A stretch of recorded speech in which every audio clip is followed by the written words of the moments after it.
Dear student, आज हम ketone bodies के बारे में डिस्कस करेंगे। लिपिड मेटाबॉलिज्म के अंतर्गत कैसे फॉर्मेशन होता है कीटोन बॉडीज़ का, एंड यूटिलाइजेशन कैसे होता है। तो फर्स्ट ऑफ ऑल जान लेते हैं कि कीटोन बॉडीज़ होते क्या है। तो compound namely acetone, acetate, beta hydroxy butyrate को कीटोन बॉडीज बोलते हैं। Only 2 are true ketone, while beta hydroxybutyrate does not possess keto group. जैसे कि यहाँ पे स्ट्रक्चर में देखेंगे कि एसीटोन में कीटोन ग्रुप प्रेजेंट है और एसीटोएस्टेट में कीटोन ग्रुप प्रेजेंट है, लेकिन बीटा हाइड्रोक्सीब्यूटारेट में कीटोन ग्रुप एब्सेंट है। तो so acetone and acetoacetate is a true ketone bodies. Ketone bodies है वो वाटर सॉल्युबल होते हैं, हाई एनर्जी यील्डिंग कंपाउंड होते हैं। एसीटोन है जो एक्सेप्शन है, जो कि मेटाबोलाइज नहीं होते। तो कीटोन का सिंथेसिस कैसे होता है? तो थ्रू कीटोजिनेसिस कीटोन बॉडी का सिंथेसिस होता है, या तो synthesis of ketone bodies are called ketogenesis. The enzyme for ketone body synthesis are located in mitochondrial matrix. जो भी एंजाइम हमको जरूरत रहती है for synthesis of ketone bodies that present in mitochondrial matrix। So overall ketogenesis reaction में होता क्या है? एसिटाइल कोएंजाइम जो फॉर्म होते हैं बीटा ऑक्सीडेशन या पायरुवेट से, या तो अमीनो एसिड के मेटाबॉलिज्म से, वो प्रेजेंस ऑफ अल्फा कीटोथायोलेज के प्रेजेंस में कंडेंसेशन होके एसिटाइल कोएंजाइम में कन्वर्ट होते हैं। Then further 1 mole of acetyl coenzyme presence of hydroxy methyl glutaryl coenzyme synthase के प्रेजेंस में beta hydroxy beta methyl glutaryl coenzyme form करते हैं। फिर यहाँ पे presence of beta hydroxy beta methyl glutaryl coenzyme lyase के प्रेजेंस में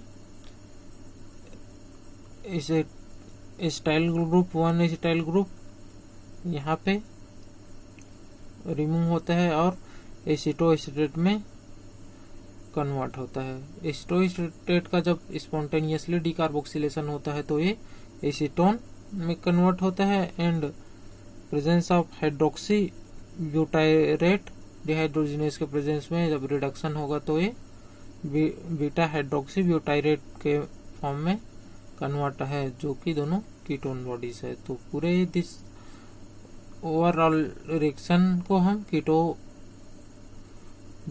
बोलते हैं। इसमें पूरे कीटोन बॉडीज का सिंथेसिस होता है थ्रू एसिटाइल कोएंजाइम। इसका कीटोन बॉडीज का यूटिलाइजेशन कैसे होता है? कीटोन बॉडीज जैसे कि पहले हमने डिस्कस किया था कि ये वाटर सॉल्युबल होते हैं, तो ये इजीली ट्रांसपोर्ट हो जाते हैं लिवर या वेरियस टिश्यूज में। 2 कीटोन बॉडी हमारे बॉडी में, जो कि एसिटोएस्टेट एंड बीटा हाइड्रोक्सीब्यूटारेट, जो कि बहुत ही इम्पोर्टेंट है एनर्जी सोर्स के लिए for peripheral tissue such as skeletal muscle, cardiac muscle और एरिनल कॉर्टेक्स में। जो टिश्यू में माइटोकॉन्ड्रिया एब्सेंट रहते हैं वहाँ पे कीटोन बॉडी का यूटिलाइजेशन नहीं होता, just like erythrocyte.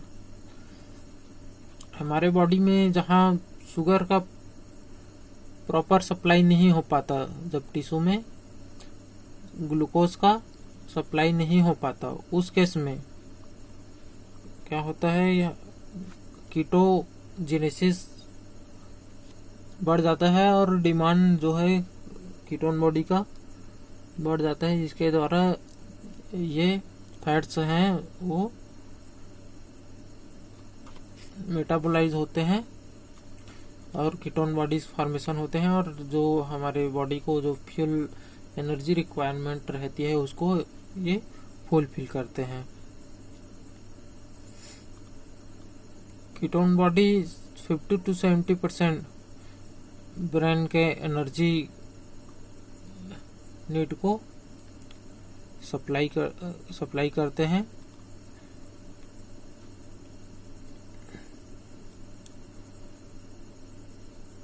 Ketone body का यूटिलाइजेशन कैसे होता है? Through this reaction beta hydroxy butyrate, जैसे कि हमने कीटोजेनेसिस में देखा है कि रिडक्शन हुआ तो एक बीटा हाइड्रोक्सी ब्यूटारेट के फॉर्म में कन्वर्ट हुआ। तो जब बीटा हाइड्रोक्सी ब्यूटारेट है वो बीटा हाइड्रोक्सी ब्यूटारेट डिहाइड्रोजिनेस के प्रेजेंस में keto acetate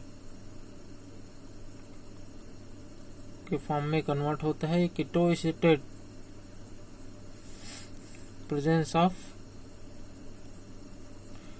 थायोफोरेस and coenzyme, succinyl coenzyme के प्रेजेंस में एसीटो एसिटाइल कोएंजाइम फॉर्म करता है। यहाँ पे सक्सिनाइल कोएंजाइम सक्सिनेट में कन्वर्ट होता है और कोएंजाइम है वो एसीटो एसिटेट के साथ कन्वर्ट रिएक्शन करके एसीटो एसिटाइल कोएंजाइम में कन्वर्ट करता है। देन ये प्रेजेंस ऑफ थायोलेज 1 कोएंजाइम इंटर होगा और ये क्या बनेगा, acetyl coenzyme, 2 molecule of acetyl coenzyme form होंगे। तो ऐसे इसका यूटिलाइजेशन होता है।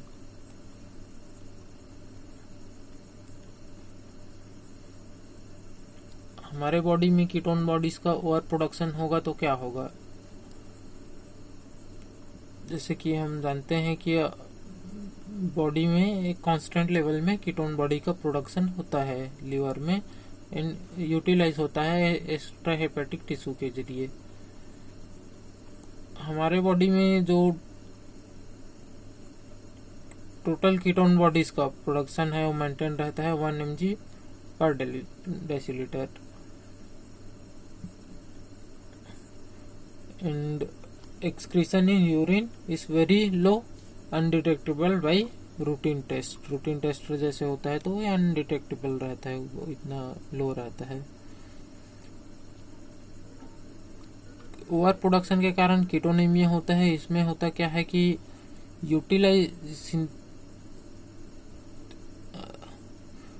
यूटिलाइजेशन नहीं हो पाता, जितना सिंथेसिस होता है उसे, जितना यूटिलाइजेशन चाहिए रहता है उससे ज़्यादा सिंथेसिस हो जाता है कीटोन बॉडीज का। तो क्या होता है, एक्सेस ऑफ जो कीटोन बॉडी एक्सेस में रहते हैं वो ब्लड में इंक्रीज हो जाते हैं, जिसको हम कीटोनेमिया बोलते हैं। कीटोन यूरिया केस में क्या होता है कि कीटोन बॉडीज है वो यूरिन के थ्रू एक्सक्रीट होते हैं।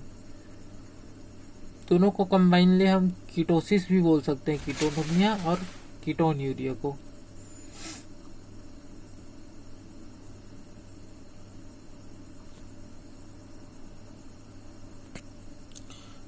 कीटोसिस के केस में एसीटोन का, जैसे हम सांस लेंगे तो ब्रीथ के साथ में एसीटोन का स्मेल आता है।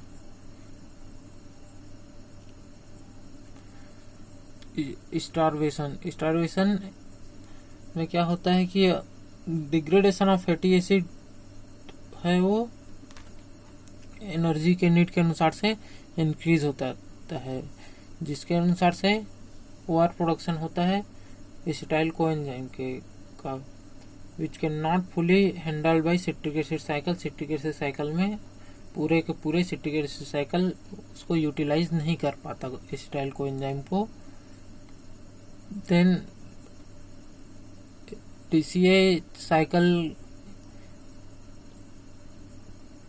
अच्छे से काम नहीं कर पाता और डेफिशिएंसी होती है ऑक्सैलिक एसिटेट का।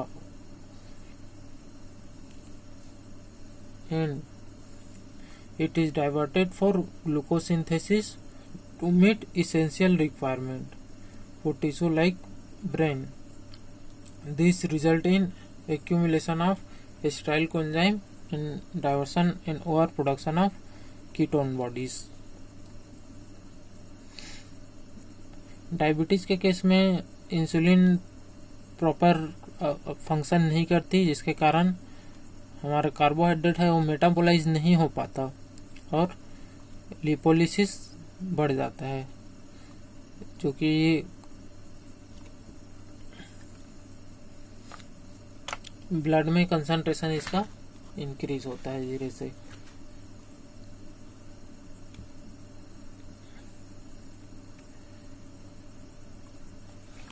रेगुलेट कैसे करेंगे इसको कीटोन जीनेसिस को? तो the ketone body formation occur primarily due to no availability of carbohydrate to the tissue. Carbohydrate की अवेलेबिलिटी नहीं होती, उसके कारण कीटोजेनेसिस होता है। तो हम कार्बोहाइड्रेट अगर डाइट में प्रॉपर सप्लीमेंट दें तो ये कार्बोहाइड्रेट के होते हुए कीटोजेनेसिस का प्रोसेस है वो नहीं होगा।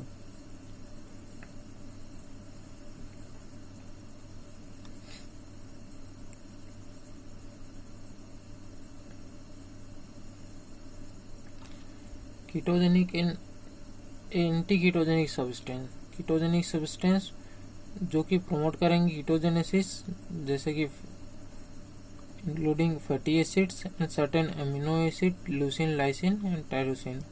एंटी कीटोजेनिक सब्सटेंस जो कि रोकेंगे कीटोजेनेसिस को, कौन से कंपाउंड जैसे कि glucose, glycerol, glucogenic amino acid just like glycine, alanine, serine, glutamate. ये जो कंपाउंड है वो एक कीटोजेनिक कंपाउंड होते हैं, वो प्रमोट करेंगे कीटोजेनेसिस को एंड एंटी कीटोजेनिक सब्सटेंस है वो कीटोजेनेसिस को रोकेंगे।